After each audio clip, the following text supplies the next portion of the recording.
उपचुनाव जो उत्तर प्रदेश में मीरापुर विधानसभा है, ये उससे जुड़ा हुआ मसला है। मीरापुर विधानसभा का जो विधानसभा नंबर है 16 नंबर 16 मीरापुर विधानसभा। आप जैसा जानते हैं कि उत्तर प्रदेश में 10 विधानसभाएं खाली हुई विभिन्न कारणों से।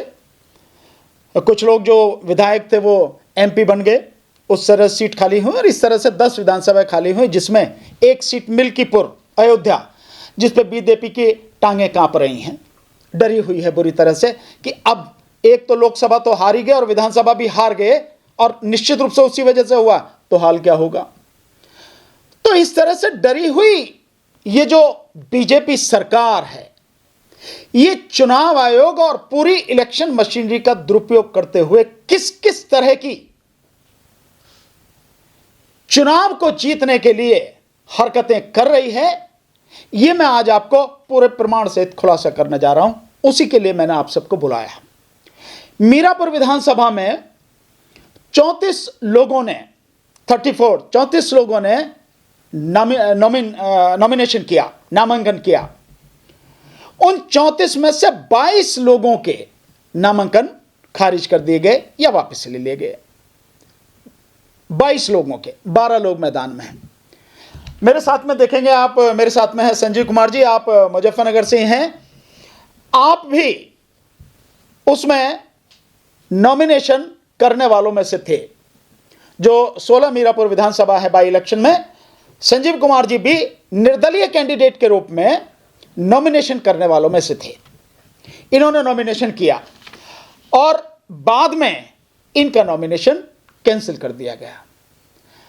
इनके नॉमिनेशन कैंसिल करने का जो कारण पूछा गया, अभी तक रिटर्निंग ऑफिसर ने, एसडीएम ने कारण नहीं बताया कि हमारा नॉमिनेशन आपने क्यों कैंसिल किया है, कारण क्या है। और जो कारण बता रहे हैं वो इतना हास्यास्पद है कि आप सुनकर हैरान हो जाएंगे कि इस लेवल पे बैठे हुए रिटर्निंग ऑफिसर अधिकारी इस तरह की जो है बदमाशियां करते हैं। ये जब इन्होंने नॉमिनेशन किया तो नॉमिनेशन करने के बाद वो एक चेकलिस्ट देते हैं। ये आप देखेंगे, ये पूरा ये आदेश है चेकलिस्ट के बाद चेक करने का, और इसमें वो ये दिखाते हैं कि क्या क्या चीजें हैं और क्या चीजें नहीं हैं, और इसके लिए वो समय देते हैं कि भाई इस तारीख तक, इस समय तक आप अपना ये चीजें क्लियर करके दे दीजिए आप। तो इसमें जो इन्होंने ये प्रारूप 26 में शपथ पत्र में जो दिया जाता है, उसमें यहां लिखा हुआ है उन्होंने ग पे, कॉलम नंबर ग सी कह सकते हैं अंग्रेजी में, इस पे लिखा हुआ है और इन्होंने कहा है कि भाग के का 4 सब क्लॉज 1 ये आपका, और भाग 8 ये निर्दोषों के अनुसार नहीं है, नहीं भरा गया, ये लिखा गया। सिर्फ ये कारण है। भाग का 4(1) भाग 8 भाग का निर्देशों के अनुसार नहीं भरा गया है, ये इनका कारण है। और इसके लिए इन्हें कहा कि आप दूसरा अपना एफिडेविट दे दीजिए। इसमें आप नीचे देखेंगे कि यहां समय दिया जाना चाहिए था, इन्होंने इसका समय नहीं दिया। 25 तारीख का नॉमिनेशन था, तो इसमें समय देना चाहिए था कि आपको कब तक देना है, वो इन्होंने नहीं दिया। इलेक्शन कमीशन, रिटर्निंग ऑफिसर ने नहीं दिया। लेकिन सभी लोगों से कहा, जिन जिन के भी हैं दो, तो उसमें आजाद समाज पार्टी काशीराम उनके कैंडिडेट ने और राष्ट्रीय लोकदल उनके कैंडिडेट ने, इन्होंने भी 28 तारीख से दोबारा से अपने एफिडेविट दिए। ये एफिडेविट हैं, जैसे आप देखेंगे ये जाहिद हुसैन हैं। ये जाहिद हुसैन जो हैं, ये आजाद समाज पार्टी काशीराम, ये उनकी पार्टी का है, ये उनकी पार्टी के कैंडिडेट है। ये उन्होंने दिया भर के, एक नहीं 2 दिए उन्होंने, ये 2 एफिडेविट उन्होंने भर के दिए। ठीक है। ठीक इसी तरह से ये एफिडेविट आप देखेंगे, ये मिथिलेश पाल जी हैं, मैडम मिथिलेश पाल हैं, उन्होंने भी ये 2 एफिडेविट भर के दिए। ठीक है। ये एफिडेविट उन्होंने भर के दिए और ये 28 तारीख को दिए, क्योंकि करेक्शन था तो इन्होंने भी कहा कि भर के दे दो, तो दोनों के सबके 28 तारीख को इन्होंने भर के दे दिया। और ये एफिडेविट ये संजीव जी का है। जो आपके सामने बैठे हैं संजीव जी, उन्होंने ये एफिडेविट दिया। अब इनके उसमें जो ऑब्जेक्शन लगाया, ऑब्जेक्शन जैसे मैंने आपको अभी बताया कि 4 भाग सब भाग 1, उसका जो है ऑब्जेक्शन उन्होंने लगाया, वो हमें देना था भाग के 4(1). तो इसमें भाग के 4(1) क्या है आप देखेंगे, ये आप देख रहे हैं, ये भाग 4 यानी पैरा 4 होना तो पैरा होना चाहिए, लेकिन वो भाग 4, जितनी अकल है उतनी काम करते हैं। तो ये पैरा 4, इसमें ये वाली चीज जो इनका पहला एफिडेविट था उसमें केवल ये जो यहां नीचे नाम देख रहे हैं ना, संजीव कुमार, और यहां पे जो है 0-0, बस ये खाली था, सिर्फ इतना खाली था। इसी के लिए ऑब्जेक्शन लगाया और उन्होंने कहा कि आप इसे भर के दो। भाग 8 ये जो था उन्होंने, ये भाग 8, ये देखिए, ये भाग 8, ये वाला जो है, इस पे ऑब्जेक्शन लगाए, जैसे मैंने आपको अभी पढ़ के सुनाया। इन दोनों पे ऑब्जेक्शन लगाए और मांगा कि आप भर के दे दीजिए, दूसरा एफिडेविट दे दीजिए। इन्होंने दे दिया 28 तारीख को। अब क्या हुआ, इनके जो एफिडेविट हैं सारा भर के दे दिया, इसी तरह से औरों ने दिए, इनका कैंसिल कर दिया गया नॉमिनेशन और उन दोनों के एक्सेप्ट कर लिए गए। जबकि उन दोनों के एफिडेविट में भी बिल्कुल वही चीजें हैं, मैं अब आपको दिखाऊंगा कि जो इनके एफिडेविट में है। दूसरा, जब आपने मुझे जो ऑब्जेक्शन दिए थे, इसका मतलब मैं ये मान के चलता हूं ना, और है भी यही, कि जो ऑब्जेक्शन दिए मुझे केवल वो रिमूव करने हैं, बाकी मेरा फॉर्म बिल्कुल ठीक है, मैंने वो रिमूव कर दिए। आपने जो मेरा कैंसिल किया, आप उसको लेकर कैंसिल नहीं कर रहे, आप दूसरे जो पैरा है उसको लेकर मेरा कैंसिल कर रहे हैं। आपका था 4 का और आप कैंसिल किस पे कर रहे हैं, कैंसिल कर रहे हैं 5, भाग 5 पे। भाग 5 क्या है ये भी आप लोग देख लीजिए।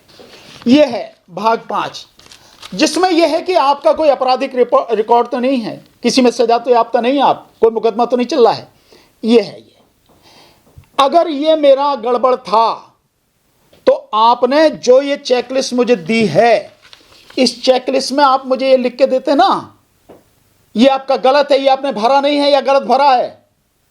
आपने ये नहीं दिया, मुझे कुछ पता है नहीं, और आपने जो ऑब्जेक्शन लगाए थे वो ऑब्जेक्शन मैंने रिमूव कर दिए, लेकिन मेरा जो आपने कैंसिल किया वो बिल्कुल अलग कारण से किया। अब इसको देख लेते हैं।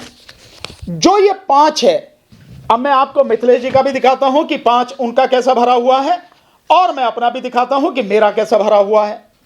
ये देखें, ये मिथिलेश जी का है, और ये आपका जो जाहिद हैं समाजवादी पार्टी के, मैं उनका भी दिखाता हूं, आप उसके आजाद समाज पार्टी के, उनका भी ये देख लेना। ये यहां से शुरू होता है, ये इनका जाहिद हुसैन साहब का यहां से शुरू होता है, ये 5वां कॉलम, ठीक है। और ये मिथिलेश जी का है, इनका ये ऊपर से शुरू होता है, और ये इनका है संजीव जी का जो ऊपर से शुरू होता है।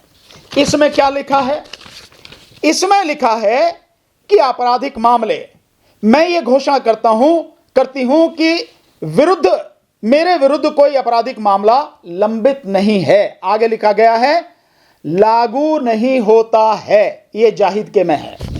अब इनके में, इसमें लिखा हुआ है लंबित आपराधिक मामले, मैं ये घोषणा करता हूं कि मेरे विरुद्ध कोई आपराधिक मामला लंबित नहीं है। इसमें भी लिखा हुआ है लागू नहीं होता है।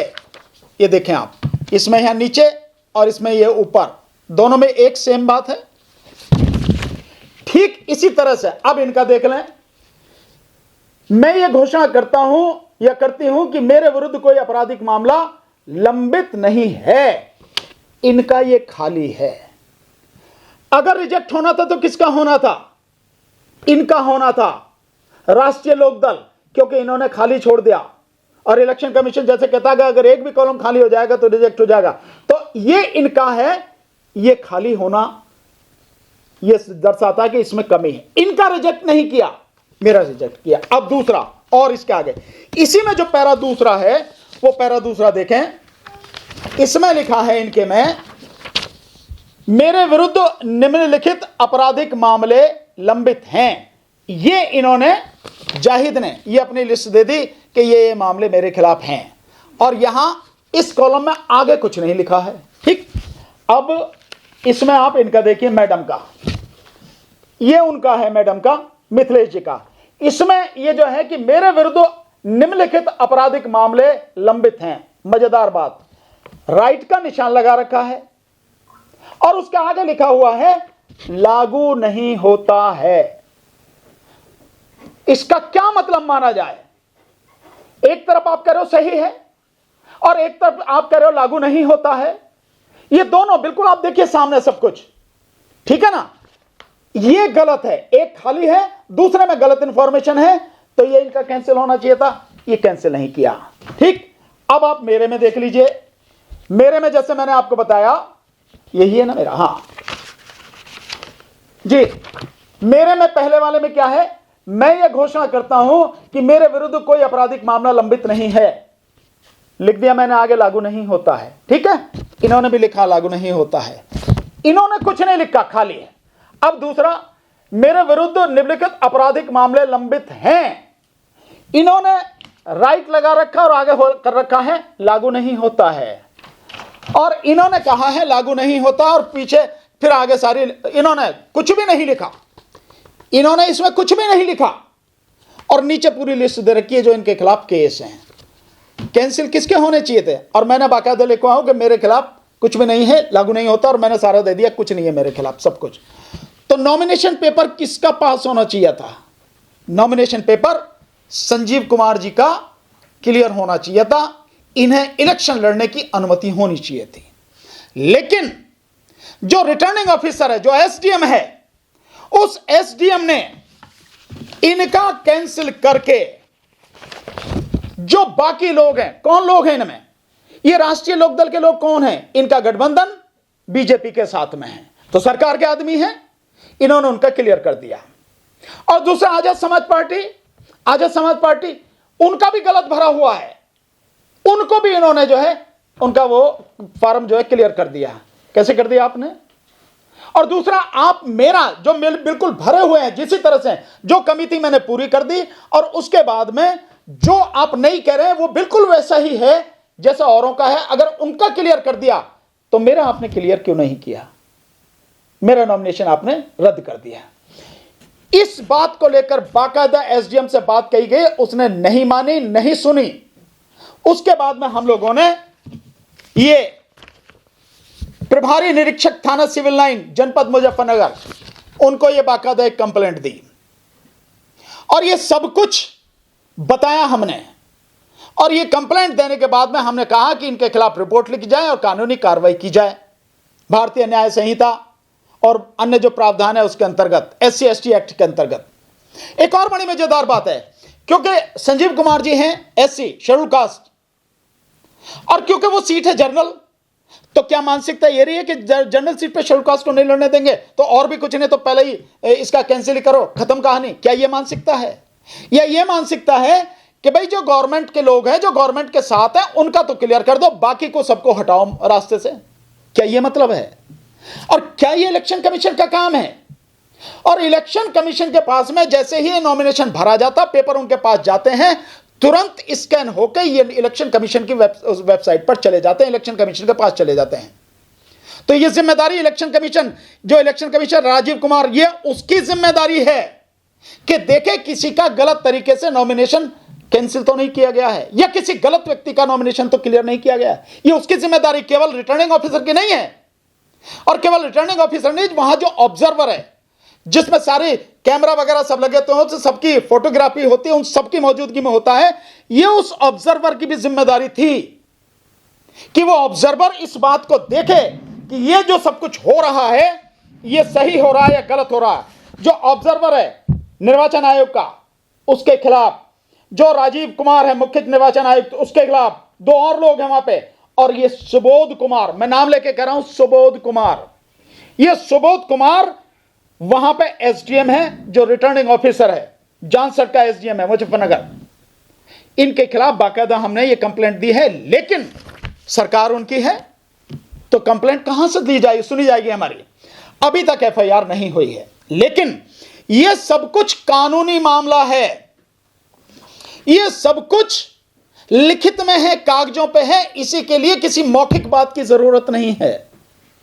ये सारे के सारे सबूत हैं और इन सबूतों के आधार पर मैं पूरे विश्वास के साथ कह रहा हूं कि पुलिस कार्रवाई करे ना करे, लेकिन अदालत तो कार्रवाई करेगी। जैसा अभी आपने देखा सुप्रीम कोर्ट ने बुलडोजर पर किस तरह से फैसला दिया है, तो अदालत तो कार्रवाई करेगी। और मैं दावे के साथ कह रहा हूं, ये जो दो लोग हैं, दोनों के दोनों, ये मिथिलेश कुमारी पाल जो है, मिथिलेश पाल, इसका और ये आजाद समाज पार्टी का जो है, यानी राष्ट्रीय लोकदल की जो मिथिलेश पाल है और आजाद समाज पार्टी का जो जाहिद है, इन दोनों के नॉमिनेशन तो कैंसिल होंगे ही होंगे, इसमें तो मुझे कोई शक ही नहीं है। अदालत से इनका तो होना ही होना, ये कैंसिल। जो भी इनको वोट भी देगा तो वो वोट भी बेकार ही जानी है, तो इनके तो कैंसिल होने ही होने हैं। लेकिन ये जो अधिकारी हैं, एसडीएम हैं, ये जो ऑब्जर्वर हैं, ये भी बचेंगे नहीं। नौकरी इस आरओ की, रिटर्निंग ऑफिसर जो है, एसडीएम जो है सुबोध कुमार, इसकी जानी है, जो ऑब्जर्वर है इसकी जानी है, नौकरी इनकी भी बचेगी नहीं। हम छोड़ेंगे नहीं आखिरी दम तक, सुप्रीम कोर्ट तक इन्हें छोड़ेंगे नहीं। सुप्रीम कोर्ट से क्या लगता है सर कि इस सीट पे चुनाव भी रद्द हो जाएगा अगर जो है बाद में सुनवाई होती है? मैं विश्वास के साथ कहता हूं कि प्रभात जी, सुप्रीम कोर्ट तो बहुत दूर की बात है, ये तो यहीं से हाई कोर्ट से हो जाएगा रद्द। ये चुनाव हाई कोर्ट से रद्द हो जाएगा, मुझे पक्का विश्वास, मैं जानता हूं, क्योंकि डॉक्यूमेंट्री प्रूफ है।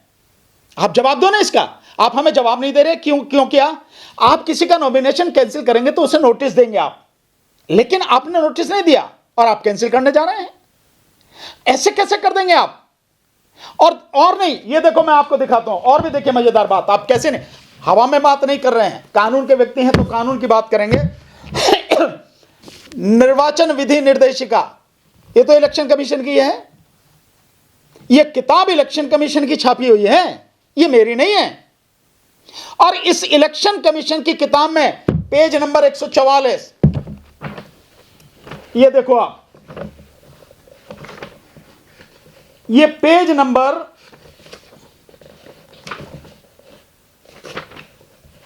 144 SC ST एक्ट जो है, वो SC ST एक्ट पूरा इसमें छापा हुआ इलेक्शन कमीशन ने, वो मैं नहीं कह रहा, इलेक्शन कमीशन ने छापा है। और इलेक्शन कमीशन ये कहता है इस कानून में कि SC और ST के व्यक्ति को न केवल ऐसा नहीं कि वोट देने से रोक देंगे, ना तो वोट देने से रोका जाएगा, ना ही उसे इलेक्शन लड़ने से रोका जाएगा। ये इसी में दे रखा है, ये इलेक्शन कमीशन का है, ये मेरा नहीं है। तो इलेक्शन कमीशन अपने ही बनाए हुए कानून, अपनी ही किताब के अनुसार नहीं चलेगा, उसके आगे चलेगा तो कैसे इलेक्शन कमीशन को बख्श देंगे? यद्यपि हम जानते हैं, बहुत अच्छी तरह से जानते हैं कि वर्तमान इलेक्शन कमिश्नर राजीव कुमार, मैं नाम लेके बोलता हूं, राजीव कुमार निहायत ही बेईमान भ्रष्ट व्यक्ति है और मोदी सरकार की गुलामी में वो संविधान को कुचलने पर लगा हुआ है, तुला हुआ है। लगातार दोनों चुनाव, जो लोकसभा का चुनाव हुआ उसमें भी किस कदर बेईमानी हुई, लगभग 5 करोड़ वोटें बढ़ाई गई और 79 सीटें बीजेपी को जिताई गई। ठीक इसी तरह से जो अभी चुनाव हुआ है आपका हरियाणा का, उस हरियाणा के चुनाव में भी लगभग 14 लाख वोटें बढ़ाई गई और 15 सीटों पर बीजेपी को जिताया गया, सबके सामने है। जहां जो बैटरी है वो बैटरी 99% आ रही है। कैसे 99%? अरे आप अपना मोबाइल या कोई भी चीज चार्ज करोगे, सुबह से शाम तक चलेगा, 11 घंटे का पोलिंग होता है, 11 घंटे कोई चीज चलेगी तो 1% डाउन होगी उसकी, 30-40% जो बैटरी खत्म हो रही है। तो कैसे हो रही है? सबके सामने बेईमानी है। और कांग्रेस ने जो लेटर लिखा उसका जवाब देते हुए इलेक्शन कमीशन कह रहा है कि भैया आगे से जरा ढंग से बोला करो, ऐसे मत बोल दिया करो, जिम्मेदारी से बोला करो कि कुछ भी कह दे तो ये धमका रहा हो। तो ये स्थिति है, इलेक्शन कमीशन किस कदर से बेईमानी करके उपचुनाव में भी बीजेपी को जिताने के लिए किस किस तरह के षड्यंत्र कर रहा है, अपनी पूरी इलेक्ट्रिकल जो अपनी इलेक्शन मशीनरी है उसके माध्यम से, रिटर्निंग ऑफिसर के माध्यम से, ऑब्जर्वर के माध्यम से, पुलिस के माध्यम से। ये सारी स्थिति आपके सामने, इसलिए मैंने आपको बुलाया।